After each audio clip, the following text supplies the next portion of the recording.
Untuk pembahasan kali ini temanya tetap kita bahas masalah burung konslet, karena banyak banget yang DM ke saya lewat via Instagram saya, yang chat ke WA saya, bahkan kirim messenger ke Facebook saya juga. Masalah pertanyaan tetap aja masalah gimana sih cara cetak atau membuat burung jantan itu menjadi konslet. Nah, itu harus kita akui bahwa burung konslet itu memang peminatnya masih sangat banyak banget, apalagi burung jantan. Kata mereka burung jantan susah banget. Nah, untuk kali ini video kita akan membahas seputar bagaimana cara atau membuat burung jantan menjadi konslet. Oke. Nah, kita sekarang bahas temanya lagi, masalah bagaimana cara untuk membuat burung jantan konslet. Sebenarnya gini ya, kalau saya rasa masalah mencetak itu saya kurang setuju. Cuman pertanyaan dari teman-teman semuanya itu, bagaimana sih mas cara mencetak? Gimana sih mas mencetak? Selalu dengan kata mencetak atau membuat burung tersebut menjadi konslet. Kalau saya sendiri sih nggak setuju masalah burung itu bisa dicetak menjadi konslet. Saya pribadi loh ya, nggak tahu menurut suhu yang lain mungkin mereka pada bisa ya, itu urusan mereka. It's not my problem gitu loh, bukan urusan saya kan gitu. Yang penting dari saya sendiri, saya masih nggak percaya dan saya nggak setuju bahwa burung tersebut bisa dibikin konslet. Nah, kalau kita mau berupaya dengan cara-cara atau dengan teori-teori yang ada ya oke lah kita coba. Namanya kita mencoba, nggak akan ada yang salah. Dan rezeki siapa yang akan tahu gitu loh. Rezeki itu masalah urusan kita sama Tuhan. Yang penting kita berupaya, yang penting kita yakin, yang pasti kita berusaha, itu aja sih. Nah, sekarang gini, pastikan dulu kalian punya materi yang bagus. Saya sering banget pesan sama teman-teman semuanya, jika kita ngerawat burung, pastikan kita punya materi yang benar-benar jelas. Dalam arti itu, ketika kita ngerawat, kita nggak akan rugi gitu loh. Jangan burung yang nggak jelas kita rawat dan kita bingung sendiri ketika burung itu nggak bunyi, nggak gacor gitu loh. Pastikan kita punya materi yang bagus dulu kan gitu. Jadi biar nggak sia-sia. Ada juga sih burung yang apa ya, yang nggak jelas terahnya, nggak jelas asal usulnya lah ibarat, tapi dia bisa konslet. Cuman gini loh ya, memang di dunia ini nggak ada yang nggak mungkin. Kita nggak pernah tahu rezeki. Nah, untuk cari amannya, untuk nge-save diri kita sendiri biar kita nggak nyesel, biar kita nggak rugi, ya pastikan kita punya materi yang bagus. Meskipun kita gini deh, cari ke pasar boleh, atau kita beli materi ke pemain nasional banyak kan. Saya rasa teman-teman kita semuanya yang apa ya, pecinta burung lobet, yang sering ngorbitin burung-burung lobet, jual bahan mereka, saya yakin. Dan saya sendiri juga jual bahan kan. Saya juga menyediakan beberapa bahan yang udah munci ada, yang masih gacor juga ada. Pastikan kalian punya materi bagus dulu. Nah, bagaimana langkah-langkahnya setelah ini akan saya bahas. Saya bahas benar-benar detail. Nah, setelah kalian sudah memiliki materi yang bagus, gini deh, ini temanya untuk semua lah. Mau kalian punya materi yang bagus atau kalian punya burung yang apa ya, yang dari nol katakan. Jadi gini, setelah kalian memiliki materi tersebut, kita bahas sekarang masalah perawatan. Kan banyak banget yang tanya, masih banyak banget. Padahal saya udah di video saya sebelumnya udah saya saranin, mas kalau sistem gaconin itu enaknya disinggelin apa dikasih untulan atau pasangan. Kalau saya pribadi itu suka disinggelin. Banyak teman-teman yang lain itu dia pakai cara dipasangin. Ya itu setiap orang punya cara sendiri-sendiri sih ya. Punya apa ya, punya rezeki sendiri-sendiri juga. Jadi nggak bisa kita samakan, nggak bisa saya cengkal juga. Bebas, kalian mau dengan sistem gimana bebas. Kalau saya lebih suka ke single. Jadi gini, burung saya singgelin, itu perawatannya mudah banget sih sebenarnya. Burung ketika single nggak usah terlalu kita hajar dengan pakan kenceng, nggak usah kita hajar dengan jemur, nggak usah kita hajar dengan mandi, gitu loh. Kalau saya sih ngerawat burung, saya ambil simpelnya. Contoh ya, pagi kita keluarin. Kita bicara mulai start pagi nih ya. Pagi misal dikeluarin jam 7 atau setengah 7 atau jam setengah 8, bebas lah tergantung kalian. Kalau saya sih suka lebih pagi sih ya, karena apa? Dari segi matahari, udaranya lebih sehat ke burung, ya kan, seger gitu loh. Jadi setelah burung keluar itu nggak langsung kita jemur. Pertama ya kita bersihkan kandangnya dulu kan. Anggap aja dari ruangan dia keluar itu adaptasi dengan situasi luar, udara luar dulu.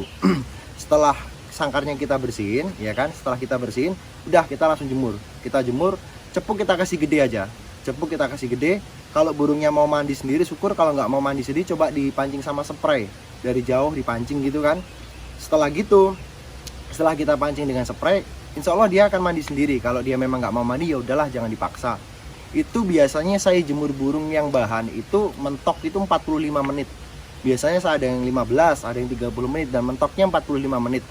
Enggak saya timer juga sih, cuman saya lihat dari kondisinya burung udah mulai sedikit gelisah, dia mulai agak merem, itu langsung saya angkat. Soalnya apa? Kalau dia merem di bawah, dijemur, saya jemur kan, tas saya taruh bawah.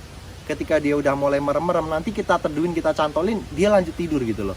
Jadi gimana caranya ketika dia dijemur, dia itu nggak ngerasain badannya nggak enak. Kita cari titik nyamannya aja dia. Setelah dia kita jemur, kita angin-anginin sebentar, ya udah kita cantolin. Kalau bisa sih, saya pernah pesan sama teman-teman semuanya, ini kalau bisa ya, saya nggak mengharuskan, nggak mewajibkan. Kalau bisa, kalau kita dalam pola sistem gacorin burung, itu kalau bisa ruangannya sendiri. Jadi satu ruangan itu kalau bisa satu jantan, itu mungkin lebih cepat. Mungkin ya, kalau pengalaman saya seperti itu. Jadi dalam satu ruangan itu satu burung. Dalam ruangan satu burung, ya udah. Kalau masalah extra fooding, jagung, saya burung kalau masih bahan banget itu jarang ngasih, mungkin seminggu sekali atau 2 minggu sekali. Beda sama burung yang udah jadi. Burung yang udah jadi kita kasih jagung tiap hari. Jadi jangan pernah terpaku sama burung yang udah jadi kayak yang di YouTube atau kalian jumpai di tempat lomba. Burung yang udah ngunci itu kan tiap hari dikasih jagung. Itu nggak bisa kita terapin. Burung tersebut burung sudah ngunci, dia bunyi tiap hari, gacornya itu udah 24 jam ya kan. Terus dia juga ngawin, jadi butuh protein sama gizi, wajar lah. Jadi kalau burung kita masih bahan, itu jangan kita samain gitu loh. Jadi tetap beda, fasenya tetap beda. Nah, setelah kita taruh ruangan, ya udah biar dia gacor-gacor enak. Itu sudah nggak ada perawatan lagi kalau saya. Sampai ketemu habis maghrib, sampai ketemu malam, ya udah di tempat itu. Ketemu besok harinya. Kalau saya seperti itu. Habis ini saya kasih contoh penempatan burung yang cocok di ruangan seperti apa. Saya kasih contoh habis ini ya. Itu kalau bisa tempatnya dingin, ya tempatnya dingin, cerah. Kalau bisa cerah ya, jangan gelap. Tempatnya dingin, cerah, karena sirkulasi udara itu burung lovebird senang banget. Seperti video saya sebelumnya kan udah saya kasih udah saya kasih gambaran penempatan burung jantan yang cocok dalam proses pengacoran itu seperti apa.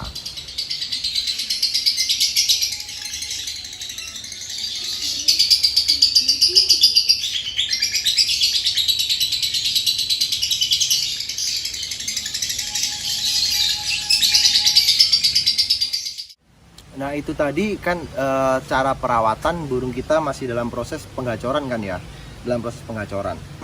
Jadi kita harus tahu mana burung itu masih bunyi biasa, sama nada udah kering itu beda. Habis ini teman-teman semuanya saya kasih contoh burung yang bunyinya masih standar, yang dalam arti masih gacor biasa, sama dia sudah ke tahap yang nadanya udah kering. Biasanya kalau nada udah mulai kering itu kemungkinan besar, ini kemungkinan besar ya, nggak jauh dari kemungkinan dia akan cepet ngedobel. Cuman ada tipe burung yang nadanya udah kering tapi nggak ngedobel itu ada gitu loh. Habis ini saya kasih contoh burung yang cuman gacor aja, sama burung yang nadanya udah kering. Itu habis ini saya kasih contoh. Dan ada juga gini, misal burung kalian single, nggak ujung gacor tapi birahinya dia tinggi banget, dalam arti suka garuk-garuk, suka muntah-muntah dan sebagainya, itu saya saranin malah dikasih betina. Biar dia biar dia ngelepas birahinya dia dulu. Terserah mau dikasih betina yang masih muda atau yang udah dewasa, terserah. Terus kalau ngawin gimana? Kalau ngawin nggak apa-apa sih, cuma setelah itu singgilin lagi. Intinya kita cuma buang birahinya dia itu dari pasangan. Kalau saya seperti itu. Kan banyak pertanyaan, Mas, cara nurunin birahi gimana? Kalau saya pribadi itu gini ya, kita ngomong masalah birahi itu masalah naluri. Mau kita kasih mentimun katakannya, banyak yang tanya masalah itu. Kita mandiin, kita apain? Gini loh. Dia itu hewan, hampir sama kayak manusia. Ketika kita mengalami puber, dalam arti itu kita berada di di fase dimana masa birahi kita keluar, mau dikasih apapun juga saya rasa ini pribadi saya itu percuma gitu loh. Kita mandiin, kita apain juga percuma. Kalau saya ketika burung itu birahi, gimana Mas cara nuruninya? Saya kasih pasangan sementara untuk ngeredam birahinya dia, untuk ngelampiasin birahinya itu, terus saya singgilin lagi. Kita singgil lagi, kita kembali ke proses lagi. Gimana caranya burung itu biar birahinya stabil gitu loh. Itu nanti video saya untuk kali ini itu ada part 2 ya. Ini kita bahas part 1 masalah single dulu, cara berupaya memiliki burung konslet dengan sistem single. Nanti di video saya selanjutnya di part 2 nya dengan sistem pasangan. Nah itu banyak banget yang tanya, gimana cara perawatan atau bikin burung konslet kalau sudah terlanjur dipasangin. Nah, nanti ada di video saya yang part 2. Setelah ini kan saya kasih contoh antara burung yang gacor biasa nadanya sama burung yang nadanya udah mulai kering, ada harapan untuk ngedouble. Habis ini saya tunjukin biar bisa jadi wawasan buat teman-teman semuanya yang belum paham, bisa jadi referensi. Soalnya apa? Banyak banget yang tanya ke saya, "Mas, burung saya kayak gini udah ngedouble belum? Mas, nadanya udah kering belum?" Habis ini saya kasih contoh-contoh seperti apa. Kalian resapin aja, insya Allah kalian paham kok gimana burung nadanya udah kering sama yang masih gacor biasa. Setelah ini saya kasih contoh videonya.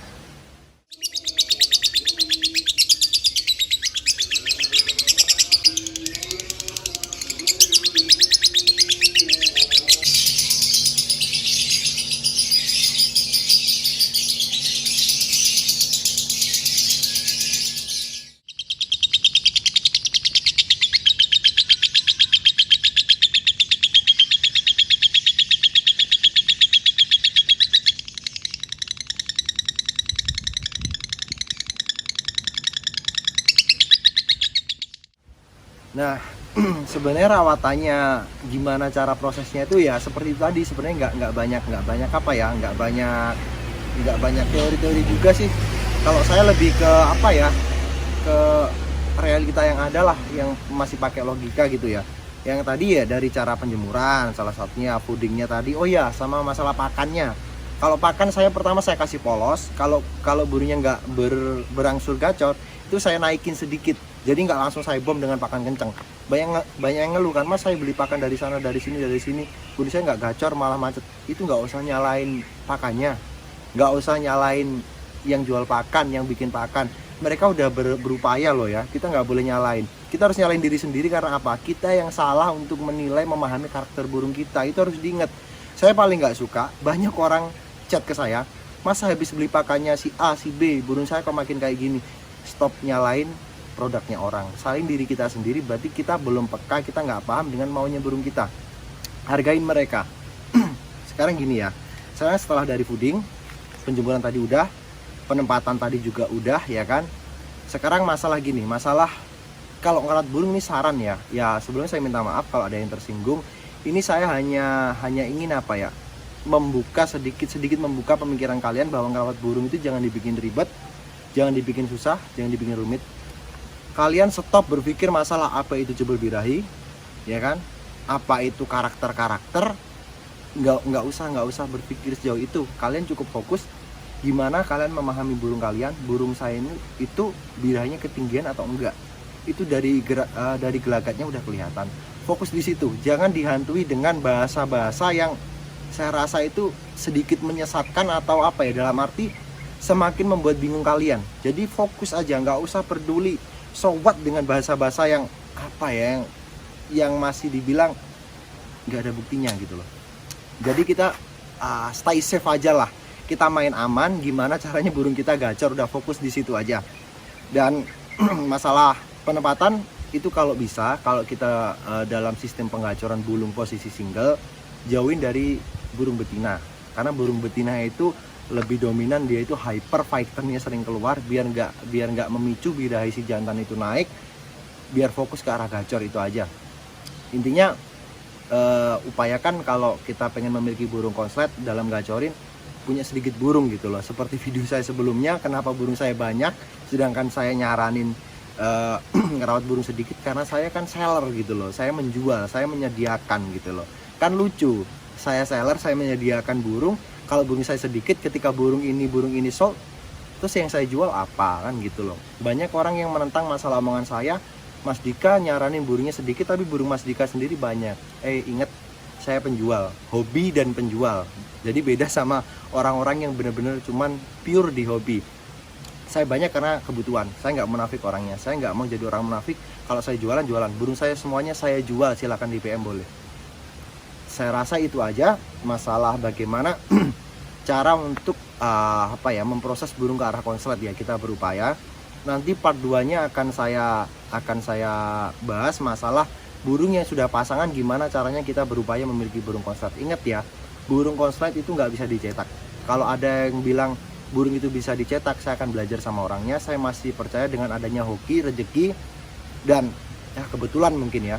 Cuman dengan kita pernah memiliki burung konslet, seenggak-enggaknya kita pernah belajar dari pengalaman, dan nggak jauh kemungkinan kita bakal bisa memiliki lagi.